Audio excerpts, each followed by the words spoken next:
Dia de los Muertos is a tradition enjoyed by many in the Latin culture, and 2 years of high school Spanish actually helped me pronounce that title. It allows those among the living to remember those who have passed on. It also carries a hope with it, that the spirits of the ancestors may come and visit from the afterlife to see that their family still remembers and cherishes them, which may also provide them some comfort while they have their stay in the afterlife. And for those of us among the living, it allows us additional time to go ahead and mourn the loss of loved ones. And also it provides an opportunity for us to smile and possibly even laugh as we kind of recollect and share stories of the past that were heartfelt and touching as we remember those who are no longer with us. Does Coco actually deliver on the cultural importance of this holiday, or are we going to need to send this film into the afterlife only to be forgotten? Let's dive in and take a look in this review.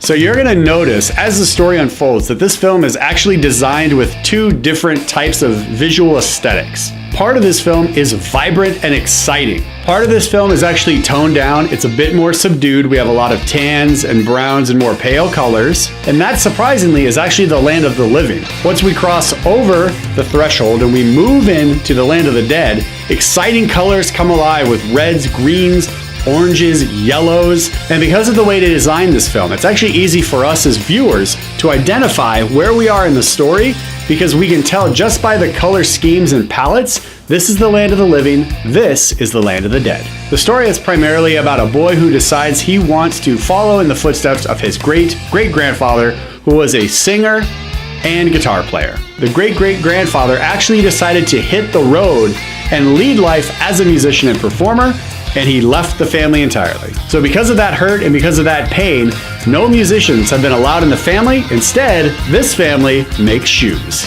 So as the story progresses, we see that the boy just becomes more and more enamored with the thought of becoming like his great-great-grandfather. And he hangs out with musicians in the square as he's shining their shoes. And then he also has a secret guitar that he plays and works on away from the family that they know nothing about. So the story continues to unfold as this young boy's journey is all about trying to figure out how he's going to play in this talent competition to actually show that he can be just like his great-great-grandfather, a fantastic guitar player and singer. The situation does change abruptly, and the boy goes on a search to find a guitar that he can use for this competition, which leads him to his great-great-grandfather's guitar. So that guitar actually turns out to be like a key or a portal into the afterlife for this young boy. And from there, the movie really picks up and we are moving. So for the first 2 acts of the film, I thought the story was going really, really well. And we were really just building this story out about this boy, his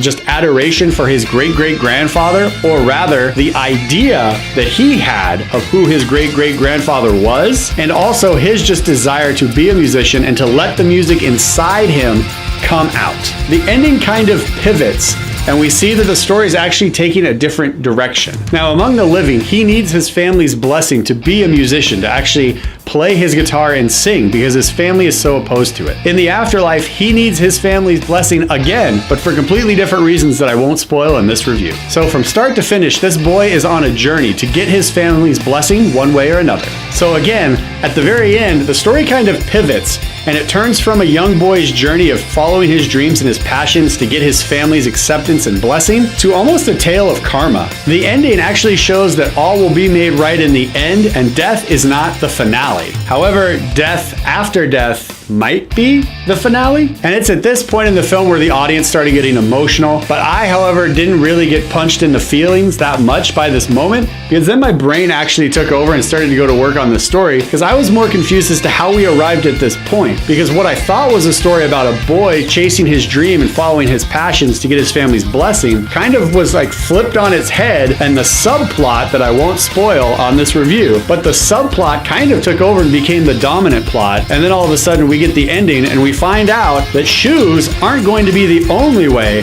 that this boy and his family will be making money from now on. So Coco is in your local movie theater right now, and I am definitely recommending a big screen viewing for this film. While the ending did feel a bit disconnected from the rest of the movie about a boy who's just trying to follow his passions, chase his dreams, and get his family's blessing, it's still a lot of fun all the way up to the ending where everything kind of takes a dynamic shift, and that's when the real big emotional hit credits start to play. And just like Justice League, I feel this film actually had more story to tell than it could tell in the time allotted. And this review would not be complete if I didn't at least bring up the score and the new songs for this film. The music in this, not just the songs that they sing, but also the score that supports the scenes, is all fantastic. And finally, without giving any spoilers away, I wanted to make sure that you guys are able to draw your attention to one very specific factor in this film, and that is the visual design of Miguel, the hero of this story. And I wanted to make sure that I mention it so that your attention can be drawn to his visual design, because as he's going through this afterlife world, you actually see it transform and his body becomes almost like translucent. And the design of just his character alone is spectacular. Coco is at your local movie theater right now, and I'm definitely recommending that you guys get out and take your family to see this film this weekend. And because of that, Coco's getting at least one high five from this guy.